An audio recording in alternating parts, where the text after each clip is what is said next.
Toshkent kimyo xalqaro universitetida Koreyashunoslik bo'yicha nufuzli xalqaro anjuman tashkil etildi. Markaziy Osiyoning turli davlatlaridan kelgan olim va tadqiqotchilar ishtirokida o'tgan mazkur tadbir tajriba almashish, qo'shma ilmiy loyihalarni rivojlantirish hamda xalqaro akademik aloqalarni yanada mustahkamlash uchun muhim muloqot maydoniga aylandi.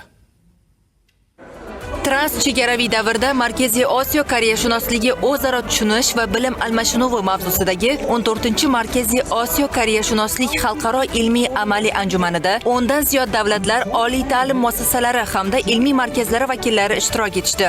Bu anjumanimiz Koreya va Markaziy Osiyo bilan cheklanib qolmay, butun Yevroosiyo mintaqasida ilmiy hamkorlik va akademik almashinuvni yangi bosqichga olib chiqadigan muhim tarixiy voqea bo'lib hisoblanadi. Ushbu konferensiyada koreys tili, adabiyoti, tarixi, siyosati, madaniyati hamda iqtisodiyotiga oid muhim masalalar muhokama qilinib, ilmiy hamkorlik hamda tajriba almashinuvi yo'lga qo'yildi. Assalomu alaykum.